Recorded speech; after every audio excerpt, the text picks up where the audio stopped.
Neither the El Paso County Medical Society, its members, nor KCUS TV shall be responsible for the views, opinions, or facts expressed by the panelists on this television program. Please consult your doctor. Hello and happy October. It is Breast Health Awareness Month, and yes, breast cancer does get a lot of attention these days, and there is a lot of great advancements in treatments for various types of cancers, especially breast cancer. But we're here to speak about tonight other cancers that women are specific to. So we have ovarian cancer, cervical cancer, bladder cancer. There's treatments that are a little bit different between men and women, and that's just to name a few. So we're going to concentrate on women's oncology services this evening, and we'd like for you to stay with us and call in some of your questions live on the air. It's 881-0013.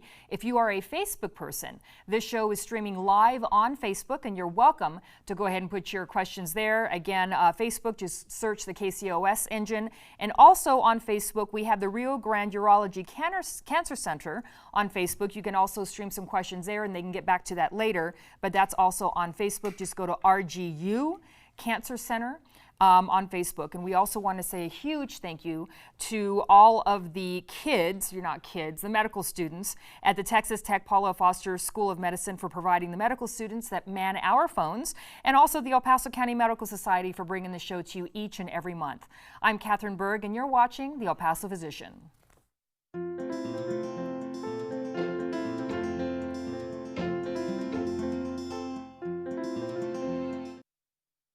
Thanks again for joining us. Today we're going to be talking about women's oncology services in El Paso and the Juarez and Las Cruces area. There just seems to be a lot of concentration in El Paso, and we have one veteran doctor with us this evening. We have Jose Salvador. Yeah, Saldivar. And I knew that we were going to do that before, OBGYN. And then we have a specialist, a surgeon, who comes to us from Greece. And I know it's like, no, I don't want to talk about it. But his sister just had triplets, so he just came back from Greece.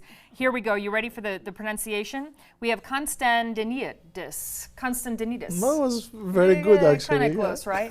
And he is a physician in the Department of Surgery at Texas Tech Physicians at El Paso, but he also sees patients at Providence Hospital. And tonight's program is brought to you by Providence Hospital. So this is a show about oncology, yes, but there's so much in the world of cancer and oncology out there, and we're going to be doing shows on breast cancer, and I feel like that does get a lot of attention, but I think a lot of the other female cancers don't really get the attention. So what I'd like to do, Dr. Saldivar, as an OBGYN and concentrating this evening on cancer issues, if you can explain to the audience at home what it is that you do all day, every day, but kind of including it within today's program.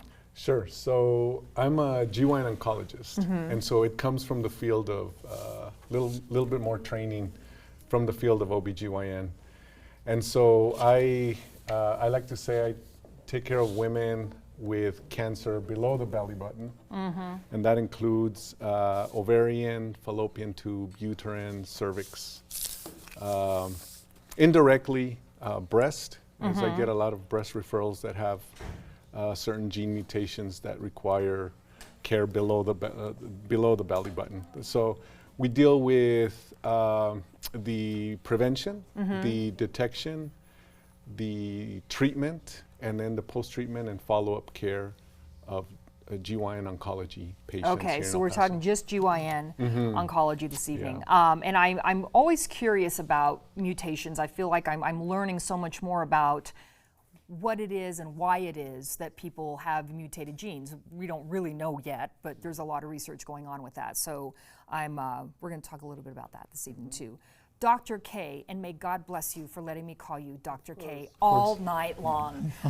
Dr. K, as a surgeon, but in this world of what we're speaking about this evening, if you can explain to the audience what you do all day, every day. So I'm a surgical oncologist, general surgeon and surgical oncologist, and my primary focus is cancers of the abdomen. So operating cancers of the stomach, bowels, liver, pancreas, pretty much every organ of the abdomen. And then when it is a GYN organ, my friend Dr. Saldivar joins me. So I like that there's a team effort there. And again, as we're talking about it with people at home, think about oncology, cancers that happen below the belly button line. So that's again, the vital organs below the belly button. On that note, Dr. Saldivar, let's, if you don't, not that I want to leave breast cancer out, it's not about that, but the most common types of cancer that you see in females below the belly button line are what, aside from breast cancer? So the most common GYN cancer in the United States is endometrial cancer. And we never talk about that. We never talk about that. Okay. And the reason, the number one reason is unopposed estrogen, and it's secondary to obesity. Okay. So it's estrogen-related tumor, most commonly, and unfortunately, it has to do with obesity. And when you say unopposed estrogen, that means there's not enough of the male hormone involved there, or what exactly does that mean when you say unopposed? The way I like to explain it to patients when they come in, and it's usually they come in with abnormal uterine bleeding, is that there's a lot of, you need fertilizer for the lining of the uterus. Right. And then you also need the lawnmower. So when the fertilizer outdoes the lawnmower, then you have excessive growth of the lining of the uterus. And then that growth may be atypical or abnormal, eventually leading to cancer. So, pardon my ignorance on this. If you were to define endometriosis, it's another one of those hard words. It's kind of like your last name. The definition of that, so it is the lining of the uterus, and endometriosis is, if it's cancerous, that's one thing. But is it just the thickening of the wall? What is it that causes the pain, etc.? So endometriosis is a benign condition where some of the glands of the uterus come outside the uterus and implant, most commonly on the ovaries and within the pelvis. Every time the patient has a menstrual cycle, they have excessive pain because of the inflammatory process that goes on. So they're different. Endometrial cancer is not endometriosis. Right, and that's why I wanted to very, very much, with the audience, separate the two on what we're talking about. When someone has endometriosis, are they more at risk for having cancer in the future? And I want to talk about that because, again, I don't want to incite fear, but at the same time, I want to be realistic about what we're speaking about. There are some cancers, subtypes that are associated with endometriosis, but no, they're two different entities. Okay, nicely said. Let's talk to Dr. K for a second. When, and this is going to be nice because the two of you are a team, and we're talking about surgery in the operation room. You're there, depending on what type of cancer. So, since the team is here right now, when is it that you have Dr. Saldivar in your operating room with you? Like, what types of cancers at that point? So many times, whenever it's a straightforward procedure, we each have our own teams and we do our surgeries. Now, there are cases that we have to do very extensive surgeries and diseases in the upper abdomen and the lower abdomen, the pelvis. And in these cases, we work as a team. Okay. And there are also cases that, because both of us, we practice robotic surgery, that you have two targets in the surgery, one that is of my interest and one of Dr. Saldivar's interest, and we do the surgery at the same time. It's much easier for the patient to have two surgeries in one. Exactly. Yeah.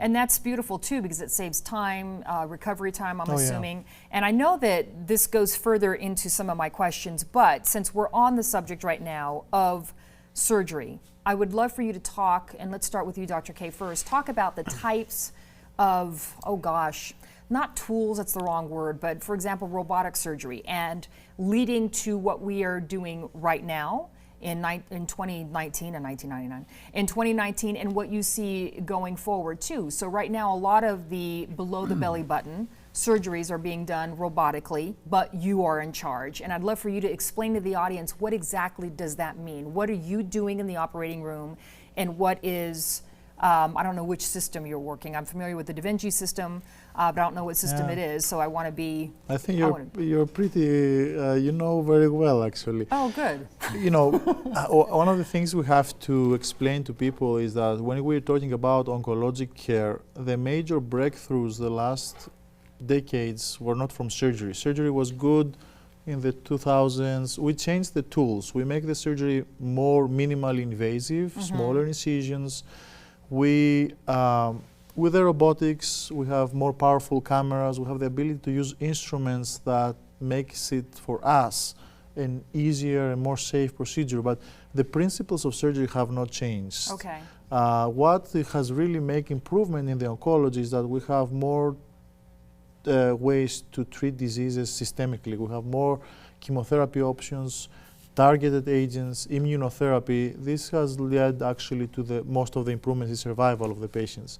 From the surgical perspective, all the effort is to do the right operation with minimally invasive way because patients recover faster. Right. And the robot is one of the best tools for that. Again, very powerful camera, so better visualization for us, instruments that they simulate the wrist motions. So it's a technical superiority of the platform.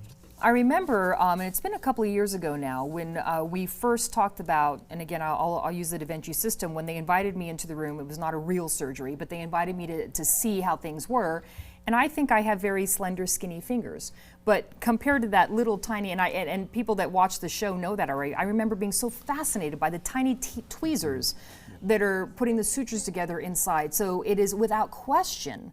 The human's hands in there, I think, okay, but I want a doctor in there. But again, you are controlling the instruments, and it is all you doing that, but the instruments are very, very precise. Because I remember there was this wave of fear, oh my gosh, a robot's gonna operate on me, but it's not about that at all. So I'm glad that you brought that up. Dr. Saldivar, I'd like to, with Dr. K, let's talk about systemic treatment first. I always think to myself, I don't want to bring up breast cancer too much, but I feel in the old days, somebody had breast cancer, the tumor was removed, and then there was chemotherapy, and then after that there was radiation, and that was kind of the way things were. The last several years, maybe 5 to the last decade or so, it's not necessarily the case. Sometimes there is chemotherapy first, try to shrink down the tumor, then maybe radiation or surgery. So if you could, think of a case study, don't give us any names, of how a combination of treatments helped this particular person. If you can think someone that did chemotherapy and radiation and surgery, that might help us with the audience kind of walk through how a treatment is, and you can use whatever cancer you think would be appropriate, an ovarian cancer, cervical cancer, endometrial cancer, whatever you think would be appropriate. Yeah. So I'll talk about ovarian cancer, and I'll talk about advanced ovarian cancer. Okay. Simply because I think this is a cancer that both his expertise and my expertise may have a better outcome for the patient in the overall scheme of things. When we look at an ovarian cancer patient, the most common diagnosis, the most common stage is stage 3, which is advanced. Okay. And patients oftentimes present with belly full of fluid and tumor. I'm going to halt you just for a moment. Stay on that thought. But is there, because we're going to talk about symptoms, risk factors, etc. Are there few symptoms with ovarian cancer? Is that the issue, and that's why? Yeah, there are very few symptoms, and they're very nonspecific. Okay. It would be abdominal bloating, some reflux, some dull, achy pain that often is brushed off as GI related, and they get either Tums or Pepto or some acid reflux medication by their physician. There's urinary symptoms, and again, I often see patients that are treated for urinary tract infections. Right. Up until now, when one of the astute clinicians finally orders a pelvic ultrasound, do we finally have a diagnosis? And oftentimes it's a little too late. And there's not a screening per se. I mean, I know annually if you go in, there's a cervical cancer screening, but that's not necessarily the case with ovarian cancer. There's no screening test for ovarian cancer. Okay, so I'm glad that we covered some of the symptoms, just again as a highlight. And I didn't mean to interrupt you, but sometimes when that chance comes in, I thought, let's definitely take it now. So go for the rest. So When we look at a patient, performance status or her clinical status has a lot to do with it. And when systemic therapy plays a role, we look at certain criteria, and sometimes we give chemotherapy up front in order to sort of dry up the fluid, what we call ascites in the abdomen, and decrease the tumor burden. This is then followed by a surgical procedure, which is rather extensive. And this is, I think, where we have sat down and thought about collaborating. And then there's this new technology. It's not new, but here in El Paso it would be called high-PEC chemotherapy. And I'll let Dr. K explain a little bit more. He has more experience than I do with other types of cancer that technology is used. Okay. So then our relationship is actually recent in that I think we've been tackling more complex surgery all within the abdomen and pelvis to get a better outcome for the patient. But so in that in the realm of ovarian cancer, we treat with chemotherapy, then we do the surgery, and then they may be amenable to further chemotherapy or our other targeted therapeutic agents based on not only the gene status or gene mutations of the patient, but also of the tumor. So this is a loaded question, but I would like to address it later. And I'm thinking about age of women and childbirth years, and then when a cancer may come on. So I just want to put that kind of in the corner for a second. But Dr. K, I'd love for you to talk about the high-PEC chemotherapy. It was mentioned a little bit, and maybe it's not just ovarian, although that's kind of the case study we were looking at now. But high-PEC, that's new to me. I've not heard that. I will explain. Yeah. Okay. But since you asked about how we decide about surgery, chemotherapy, and radiation, just a very simple way to see this: when a cancer is early, usually the best treatment is to take it out. So surgery.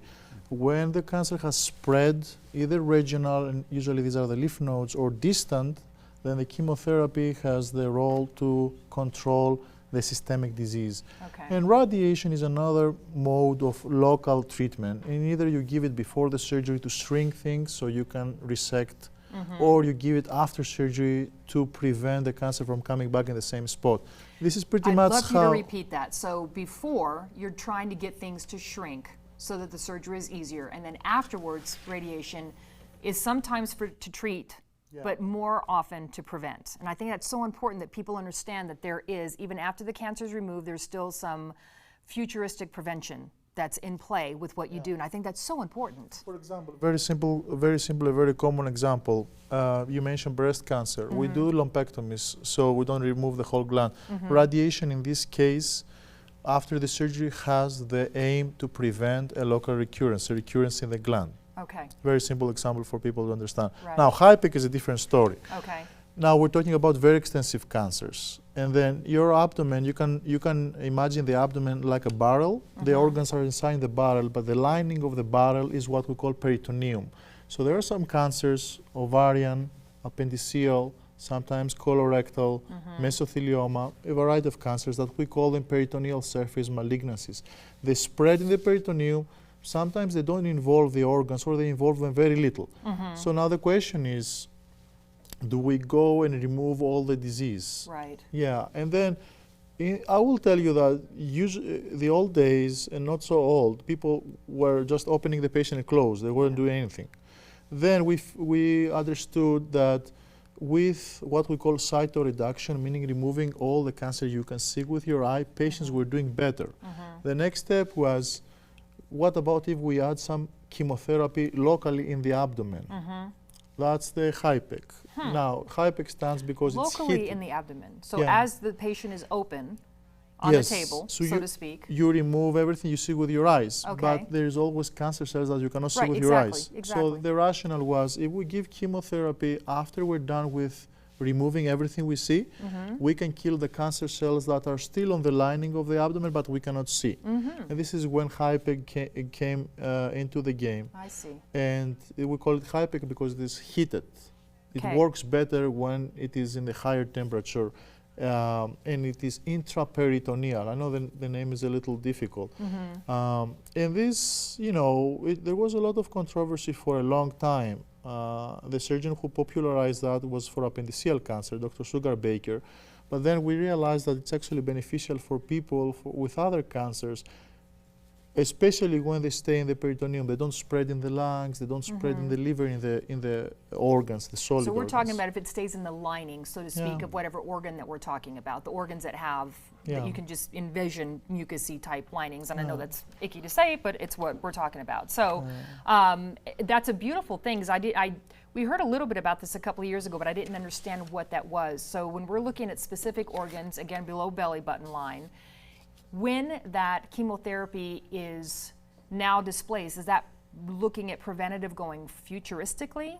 So let's say all the disease that you can see with the eye is gone, like you said. So you're trying to get the disease that might still be there to go away too with HIPEC. And could that also be something that, well, you said radiation is more of a preventative thing. I guess this would not be preventative. It would be that particular surgery at that time, correct? Yes, again, for this type of cancers with Yeah. extensive disease, first of all, the belly button doesn't play a role. Right, we right. go up No, above I'm just and thinking below. everything below that line. I'm just trying to think Yeah. of the gut, so to Below speak, the- everything that's yeah. going on. Yeah, below the diaphragm. Yeah. Exactly. I'd like to, Dr. Saldivar, I'd like to talk about, let's talk about bladder cancer, because that's something too that we don't hear a lot about. There's a lot of lining, there's a lot of symptoms that you were talking about that could be similar with ovarian cancer. So what I'd like to do is just talk about symptoms for a while and which symptoms might suggest an issue either with the bladder, an issue with the ovaries, an issue with, and I know it's you just kind of throw it out there because there's a lot, but at least the idea of, I went to the doctor, it didn't seem like this was my issue, it didn't seem like this was my issue, so I'm gonna have you handle that any way you want, and Dr. K, feel free to just jump in on that. 'Cause people at home, think about what their curiosity is right now, what they're thinking. Okay, well, I have had a little bit of blood in my urine, but it went away, so I didn't think too much about it. Yeah, I'm bloated a lot, but I don't think much about it. So just think about them and the questions they may want to ask you. So I don't deal with bladder cancer. Okay, great, whatever. My Dr. my K. colleagues my colleagues do. Okay. The people at RGU, Okay. Rio Grande Urology. I don't know. Do you deal with bladder cancer? Or just in general I mean, symptoms. You know, yeah. it doesn't necessarily have to I be mean, bladder cancer, but just in general, what Yeah. symptoms I'll- might belong to what issue? I'll take you through the GYNs, some of the Okay. symptoms, and then Okay. I think Dr. K, since he deals with pancreas, liver, maybe he can give stomach. Maybe Okay. he can give some. So for cervix, it's often found in younger patients. It's either pelvic pain or what we call postcoital bleeding, bleeding during intercourse or after intercourse. That's a big red flag. A pap smear that hasn't been done, they usually come in with a history of a pap smear not having been done in the last 3, 4, 5 years. Okay, Okay, so that's Okay. simply put, that's for cervix. okay. For uterine cancer, those patients are between 30 to 50, and I have seen a 17-year-old patient Oh, with goodness. endometrial cancer. Okay. Again, due And to again, obesity. we're looking at childbearing years. And so, again, going back to that question I was thinking earlier, just as you're speaking about this, maybe thinking of how you would treat a 30-year-old female versus a 60-year-old female. Is that different in treating, because there may still be a desire for the 30-year-old to have children? And so I wanted to throw that in there somewhere in the back of your head, if you can address that as well. Yeah, so endometrial cancer usually presents with abnormal bleeding, Okay. and these patients have irregular bleeding, it's uterine bleeding. We'll do the simple, if they're done with childbearing and they have endometrial cancer and they're older, hysterectomy with comprehensive surgical staging. You look at other tissues, other biopsies. We talked about last time a case that Dr. Garcia had, Henry Garcia. And it's kind of like one of these success stories that we treated that patient with an IUD, a progesterone IUD, That's which is right. the opposite Okay. hormone of estrogen. She then, it regressed in simple forms. It regressed. She went to get IVF in vitro, and she delivered a successful pregnancy. I just recently resampled the lining of the uterus, and the jury's still out with respect to the verdict. Oh, is it? Okay. on the final pathology. Okay. So that's But she was able to have, yeah. very important. Okay. Yeah. So there's different criteria if we're going to if a patient is to keep her uterus for future fertility. Otherwise, it comes out. Okay. Yeah. So, Dr. K, do you have anything to add on that? He's just like, I agree. But that is, I mean, it seems to be, not seems to be, it is a very big question. And I didn't want to go into, unless we want to, freezing eggs. Maybe in a later date we can have, because I think a 30-year-old in this day and age, 30 is a new 20, right? Is that how that is said? So you can have babies up until 50. Not easily, but it's done. And I don't know if that is a controversial thing. Is that something that's done more and more? I understand that some, not many, but some insurances are covering to freeze eggs, which I think is a great step in the right direction. But in general, people who are younger, and I'm going to say younger, under the age of 40, who have a cancer that whatever the treatment is may diminish their chances of having children later. How is that talked about, number one, with the family and with the patient? And where are we now versus 10 years from now, or 10 years ago, sorry. So it's interesting that you mentioned that. We're having, a group of us are having dinner with these reproductive endocrinology group. I won't mention the name, but with respect to embryo freezing or egg freezing, there's new technology now that allows women to have their ovaries stimulated, eggs retrieved, and then those eggs frozen. And then there's different options for these patients. Surrogacy is one. They can find someone to Carry have their the child, right. and then that's all legal and ethical issues. It raises and then there's embryo freezing as well. Again, I'm not an expert in that, It's but just those the are idea options. of- Yeah. right. And oftentimes, I have a handful of patients that we have sent to reproductive endocrinologists and fertility specialists to cover those options in the realm of treating their cancer. Okay. Yeah. Nicely said. I want to circle back really quick because you were talking earlier about a patient that sometimes you see and you realize just with the history normally that pap smears haven't been performed in, just because this is your specialty too, not OB, but let's talk about GYN. Because I like to get to the audience too, that when there is the idea and chance of screening and insurance is covering it, how often should a woman have a pap smear? And starting at what age until about what age? Yeah. So there are guidelines for that. It's 21 years old, and See, I would have thought it was younger, but go ahead. 21. Okay. Those are the new guidelines. Okay. Oh, new guidelines. Gotcha. Okay. Up to age 65.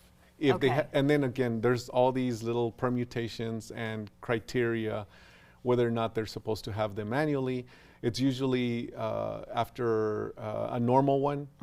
They also can get tested for human papillomavirus, HPV, and if that's negative, it's every 3 years. Okay. Some physicians now feel uncomfortable, with that time span, but those are Officially yeah. okay.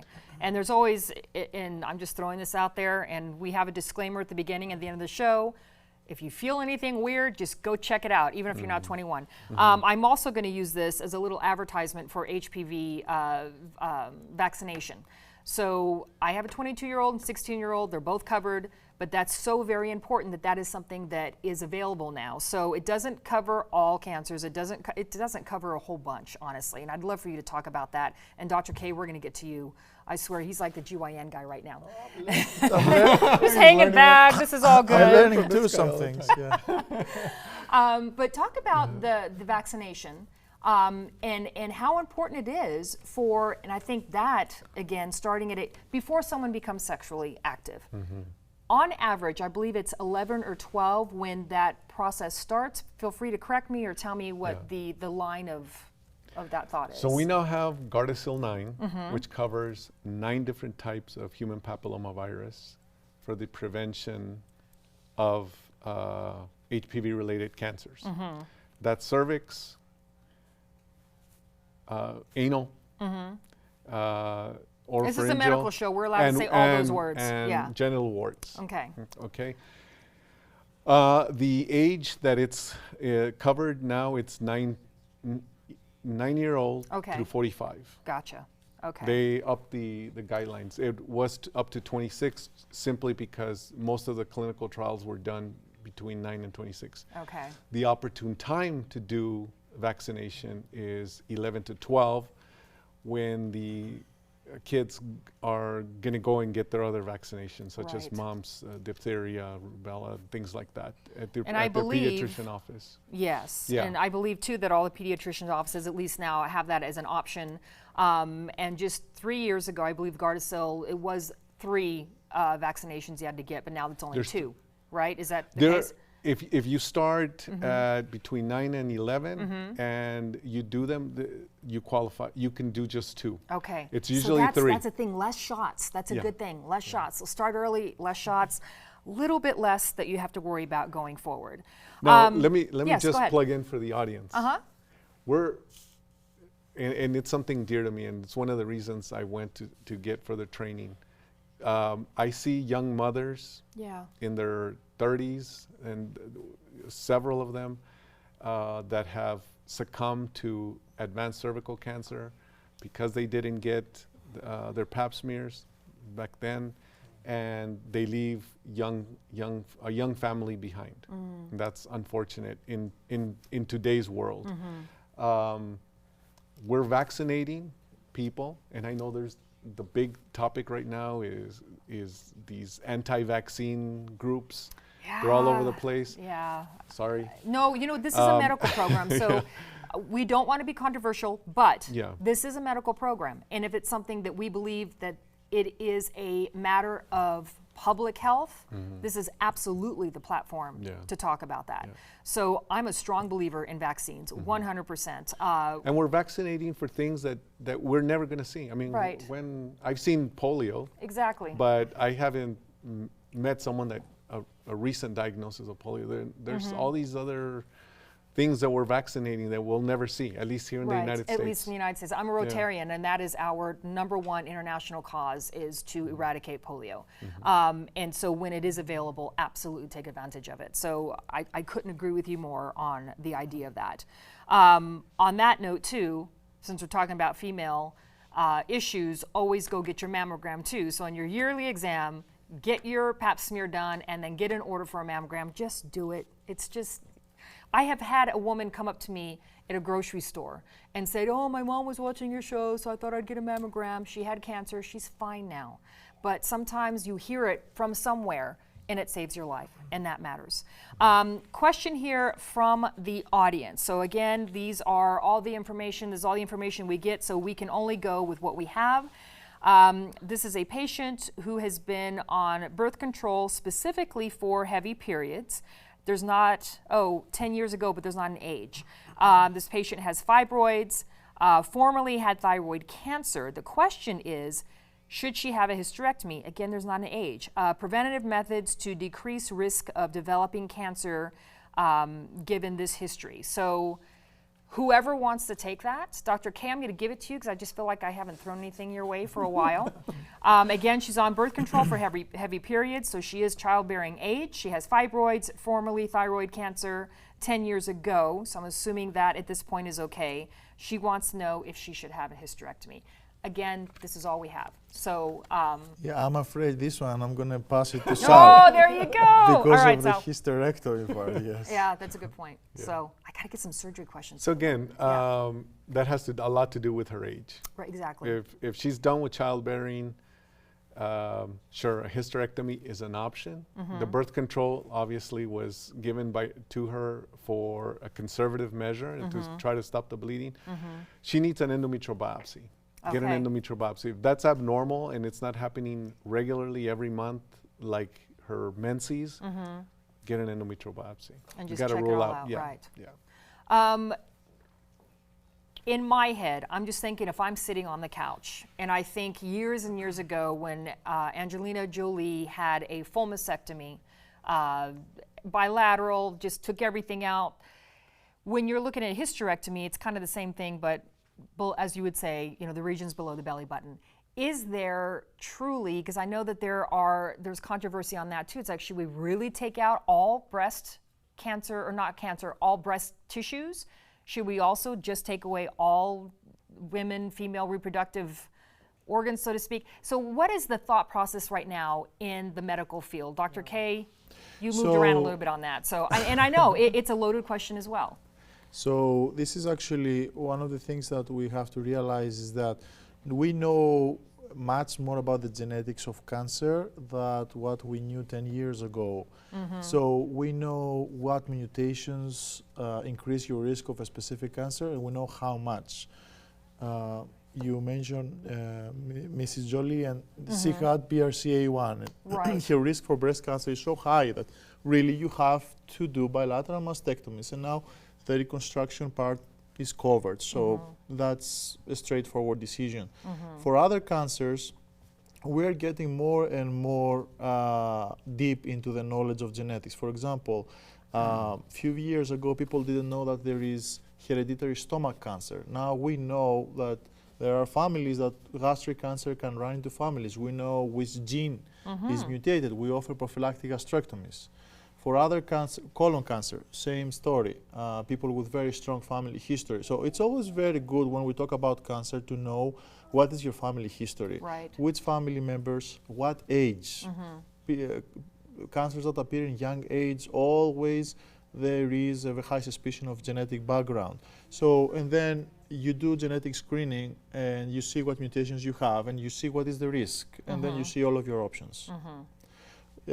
Genetics now plays a very, very important role in the way we deal with cancer, including prophylactic surgeries to prevent cancer from coming.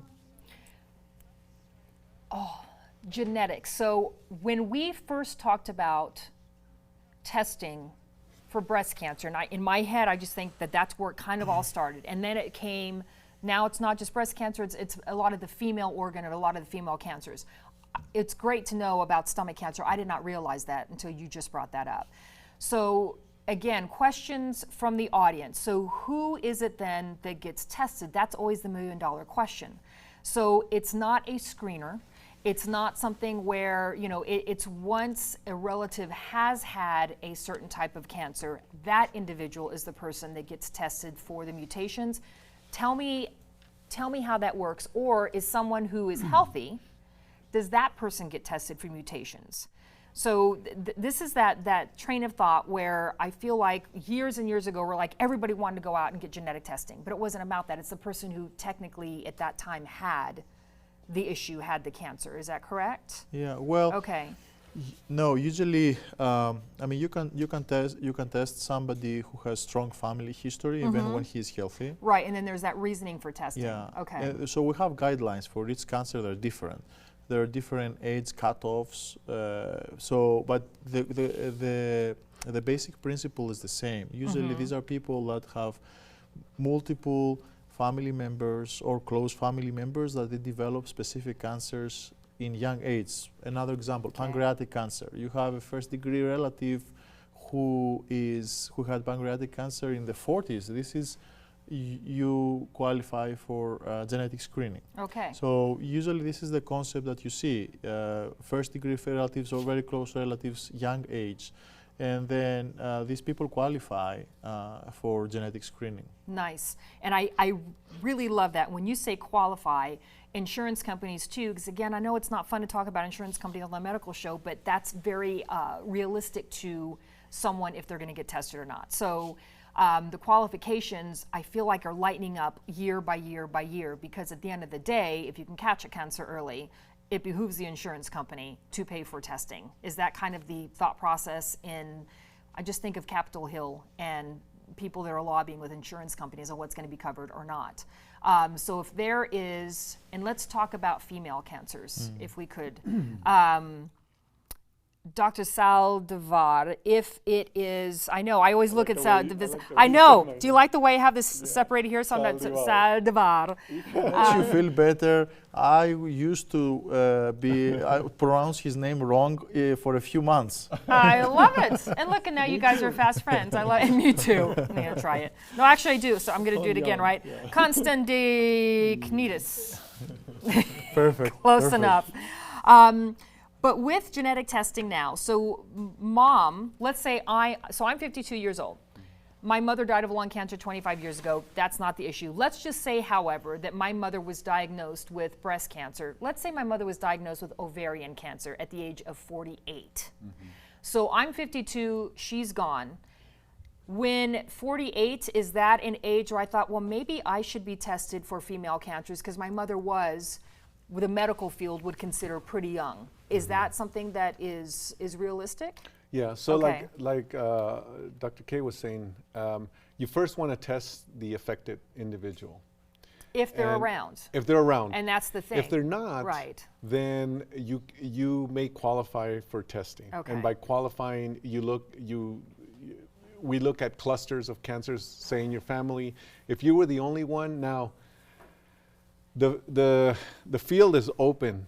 There are plenty of genetic multi-gene panel testing Right. companies that offer patient assistance, and they're very affordable.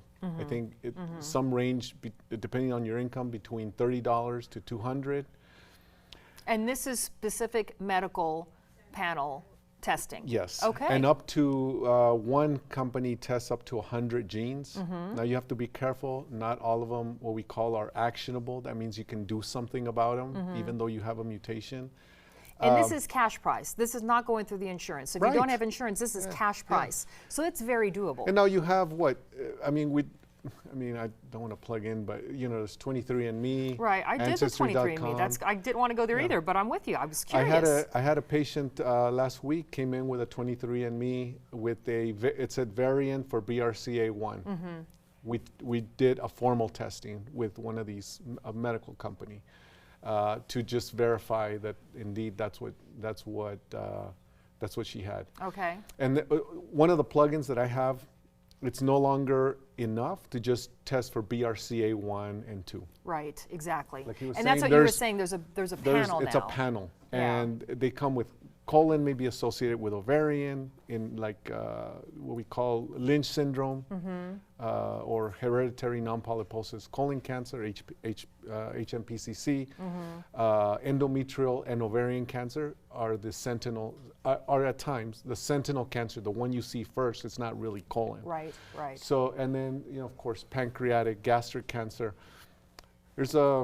You look like you want to add something, and I would love for you to add something. Well, one thing that people should know, there is the NCCN guidelines. Okay. And these are available online. And there is version for physicians, but there is also version for patients.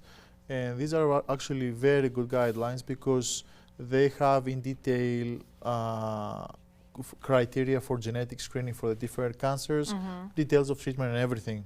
But it's actually a very good source because people many times they Google stuff and they get confused.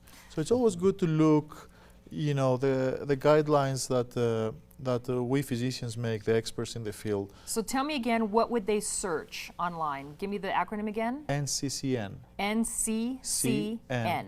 The NCCN guidelines are the ones that they are the most, worldwide, they're the Okay. most recognized and official guidelines. And there is version for physicians. there is version for patients, Okay. which actually is very good, very informative for everything. Criteria for genetic screening, what screening you need to do, everything. Yeah. So I'm going to say that a couple of times because you're right. There are so many, we talk, you know, Dr. Google. There's so many things out there, and you Google something, you search engine something, and then, you know, there's ad for about 20, and then you get to page 15, and that's when you find your stuff. So again, we're looking at NCCN guidelines. So look for that in the search bar if this is something that you're curious about. I'm going to check that out later too, because it is something that I'm curious about. Dr. K, we're at that time in the show that I promised you about earlier. We have like 13 minutes left. Okay. Right? He's like, oh no. What are we doing now? Now, what do I do now? So now, at this point of the show, we've talked an awful lot, and we could still talk 15 more hours specifically on this. But is there anything that we have not talked about yet this evening, or something that we touched base on that you'd like to get more information out there before the show wraps up? Because that's always the worst feeling. It's like, oh man, it's over, and I forgot to say this and that and the other, or I just didn't get to it. Is there anything like that rolling around in your head right now? Well, many things, but it's important for people to realize we're in an era that the cancer care is completely personalized. People have some misconceptions. Oh, I remember my grandma passed away from this type of cancer. She got chemotherapy, it was terrible. I don't want to have any treatment. Now we're in a completely different era. Chemotherapy has changed. More different types of treatment. We are in the era of immunotherapy, which was not around 10 years ago. Gosh, we could do a whole show on that too. I'd love that, yeah. We're in the era of targeted therapies, specific antibodies that target specific growth factors. So it's really important to talk to specialists before you take decisions to deny treatments or accept treatments. For oncology, I think it's a very exciting era because we know much more about the genetics of cancer. We can individualize treatment. We can treat diseases with more minimal invasive way. Patients recover faster. And we now have more treatments in our hands compared to the old traditional chemotherapy. Right. I would love for you to quickly explain what immunotherapy is. Say that there's somebody watching tonight that's never heard of that before. Because we're kind of in this atmosphere, we get to hear it here and there. How would you, in a very simplistic way, if that's even a way to do it, what is immunotherapy? Because it's something that is going to be continuing and going on, and we're going to have this conversation for many years to come. Yeah. So the cancer cell our body recognizes the cancer cell as an enemy, as a foreigner, and it tries to attack the cancer cell. So there are many cells in our blood that they have this role to attack the cancer cell. But the cancer cell by itself, it's also a smart cell. It has ways to avoid them. It has ways to hide himself. It has ways to neutralize them. So immunotherapy tries from one perspective to make our own cells recognize the cancer cell better, and then second tries to expose the cancer cell better to the immune system. But now it's an evolving field.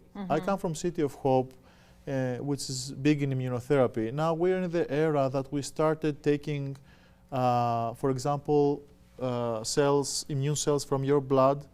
We can culture them in the lab, make them, something like super fighters, and inject them back to you in order to fight your cancer. Right. These are, of course, research, and that's why it is really important to have good research facilities, no matter where you do cancer care. Immunotherapy is a very exciting field. It's going to be the focus for the decades to come. For GI cancers, it might be moving a little in a slower pace compared to melanoma and other types of cancer, just because these are cancers that are very smart and they have many ways to avoid the immune system. Right. But it is here to stay, and it's going to play a very key role in the years to come. I think so too. Is that we have, even with our medical students here, I feel like that's something we talk about a lot. We have Heather Jones and Melissa Huddleston, and I didn't say hi earlier, so hi, girls. But I look at them as medical students, and I think to myself, what are they going to be studying as they're in the field and working 5 years from now? or even a decade from now, what is it they're going to be, whether it's in the world of cancer or whatever it is. And it's so lovely that we get to have the medical students on the show because, like you said, it's here to stay. And the first time we heard about it, it's like it's your own stuff, taken out, given superpowers, and brought back in. It's like Spider-Man, it's just like, and we're just going to attack everything. And I get very excited about it because I think there's so much to be had with that. Dr. Sadivar, so I know you've done a lot of talking. I've asked a lot of questions of you, but do you think we've missed anything yet? Or is there something else that you'd like to get across still? Also want to add, he's absolutely right. Personalized medicine now is not only up and coming, it's developing. We're going to have, just like that movie Gattaca, where you take a little bit of blood, it's going to tell you what you're predisposed to, right, what kind of cancer you may have, and then any treatment will be personalized, minimally invasive. It's good stuff coming. It's oncology. The whole field is very exciting. And I just want to add too that I oftentimes see some of the patients leave El Paso to the other cancer centers, MD Anderson, whatnot. And I think we have some talent here. We'll toot our horns a little. I think, and collaborating with not only surgical experts, but also medical oncology experts that we have here. They don't elaborate on that. I actually have a question here from an audience member. I'm a 45-year-old woman with liver cancer is the question. And so we can talk about liver, we can talk about other ones, but what treatments are available here and can I receive them in El Paso? Do I have to leave? Beautiful transition into this question. And Dr. K, he's the expert in liver. You're the expert in liver. So again, that's all the information we have. But what's happening in liver cancer and treatment here in El Paso? I think we have all the standard treatments that you need for liver cancer. So very quickly, liver cancer, primary or metastatic. Right. If it is primary, you can cut the tumor out, you can burn the tumor, you can embolize the tumor, usually with particles that have chemotherapy. And these are all available standard in El Paso. I will tell you that many times people think, oh, we go to a bigger center in a bigger city, we're going to get good treatment. I would agree that you can get more access to clinical trials just because it is easier to have big clinical trials when you have big volume. But you're not going to get better treatment necessarily. I have patients that actually they come to me after they were denied treatment in big cancer centers because they were allegedly high-risk patients. And we did their surgery here and they did fine. And they're great. So generalizations never help. But for the liver cancer, I would say the main treatments for liver cancer, it depends of course what exactly type we're talking about. Right, exactly. But it's either resection, ablation, embolization. Now there are also some a little more treatments that they're not offered everywhere. Like regional chemotherapy, giving chemotherapy only to the liver, that's but this has very specific indications. But the standard treatments for liver cancer, we do have them here. Okay. And I love the way that's said there too. And again, this person is 45 years old, so a young person. Oh yeah. Question here, and I think this is where I was talking earlier about, so let me get all these questions, with immunotherapy, but the question from the audience, and I like how this is worded, how do physicians like yourself attack the cancer? And so I guess that's the word that we're talking about, and I think that maybe immunotherapy could be a thought process for this individual. So when we're talking about attacking the cancer, it's different for everybody. It depends on what type of cancer it is. It depends on what, if you're going to do surgery and radiation and chemotherapy. So it's just a hard question to even go, but I wanted to respect it, that there's not something specific there. Question here from the audience, and I think we touched base on this earlier, and we've got about 4 minutes left. Robotic surgeries versus laparoscopic procedures. Are they in and of the same is the question from the audience, and which one might you recommend? So I'm looking at Mr. Surgeon, Dr. K. Robotic procedures versus laparoscopic. I feel like laparoscopic, geez Louise, procedures have been around forever, so that's not a new thing. And robotics isn't new either, but in general, what are the differences? So both of minimally invasive surgery. Okay, so you make small incisions, you use your instruments.